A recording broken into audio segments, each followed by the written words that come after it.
पैशाच्या वादातून एका तरुणाची हत्या।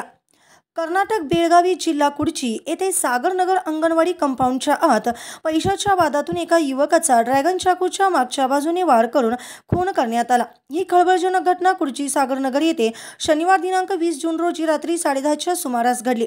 या प्रकरणी कुडची पोलिसांनी आरोपीस ताब्यात घेतले आहे। यासीन राजा जातकर वय वर्ष 25 राहणार कुडची तालुका रायबाग असे मृतकाचे नाव आहे। याबाबत मृतकाची आई लालबी राजा जातकर यांनी दिलेल्या तक्रारीवरून कुडची पोलीस ठाण्यात गुन्हा दाखल करण्यात आला आहे। आरोपी रोहित रमेश जाधव वय वर्ष 23 राहणार कुडची तालुका रायबाग यांचे एकाच गल्लीत राहणाऱ्या दोघांमध्ये काही पैशावरून भांडण झाले होते। मृतक यासीन राजा जातकर बोलत असतानाच दोघांमध्ये वाद झाले। इतक्यात आरोपी रोहित रमेश जाधव संतापला। यातून झालेल्या वादात आरोपीने ड्रॅगन चाकू पाठ व छातीवर गर्दनवर जोरदार वार करून त्यास गंभीर जखमी केले। गंभीर जखमी अवस्थेतच त्याचा मृत्यू झाला। घटनेची माहिती मिळताच उपविभागीय पोलीस अधिकारी शिवराज दरिगोंड, कुडची पोलीस ठाणे PSI प्रीतम नाईक तसेच सोमनाथ हलकी PA गडेकर यांनी घटनास्थळी धाव घेतली।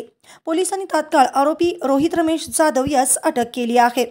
जिल्हा पोलीस अधीक्षक भीमाशंकर गुडेदत्त आणि उपअधीक्षक अतनी प्रशांत मुनोळी यांच्या नेतृत्वाखाली कारवाई सुरू करण्यात आली आहे। बेळगावी प्रतिनिधी खालिद पीरजादे। दुर्घटನೆ ನಡೆದಿದೆ। ಕುಡ್ಚಿ ನಗರ ಹೊರವಲಯದ ಸಾಗರ್ ನಗರದ ಅಂಗನವಾಡಿ ನಂಬರ್ 9ರಲ್ಲಿ ಒಂದು ಕೊಲೆ ಪ್ರಕರಣ ಆಗಿದೆ।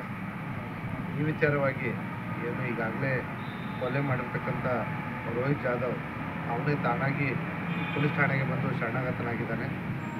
ಈ ವಿಚಾರವಾಗಿ ಪೊಲೀಸರು ತಕ್ಷಣ ಸ್ಥಳಕ್ಕೆ ಹೋಗಿ ಪರಿಶೀಲನೆ ಮಾಡಲಾಗಿ ಈಗಾಗಲೇ ಏನು ರೋಹಿತ್ ಯಾಸಿನ್ಗೆ ಕೊಲೆ ಮಾಡಲಿಕ್ಕೆ ಚಾಕು ಬಳಸಿದ್ದ ಅದು ಕೂಡ ಅವನ ಬೆನ್ಮೇಲೆ ನಮಗೆ ಅದೇ ಸ್ಥಳದಲ್ಲಿ ಸಿಕ್ಕಿತ್ತು।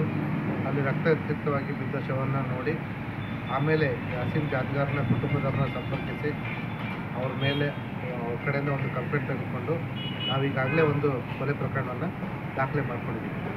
ಈ ಕೊಲೆ ಪ್ರಕರಣದಲ್ಲಿ ಮುಖ್ಯ ಆರೋಪಿ ಆಗಿರ್ತಕ್ಕಂಥ ರೋಹಿತ್ ಜಾಧವ್ ಈಗಾಗಲೇ ನಮಗೆ ಶರಣಾಗಿದ್ದಾನೆ, ಅವನ ವಿಚಾರಣೆ ನಡೀತಾ ಇದೆ।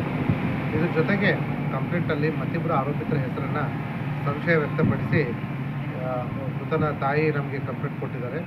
ಅವರಿಬ್ಬರಿಗೂ ಕೂಡ ನಾವು ಕಾನೂನು ಪ್ರಕಾರವಾಗಿ ವಶಕ್ಕೆ ಪಡೆದುಕೊಂಡು ನಾವು ವಿಚಾರಣೆ ಮಾಡ್ತೀವಿ।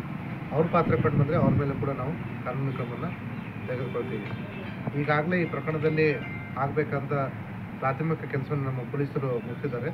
ಮುಂದಿನ ಕಾನೂನು ಕ್ರಮಗಳನ್ನು ತಗೊಳ್ತೀವಿ।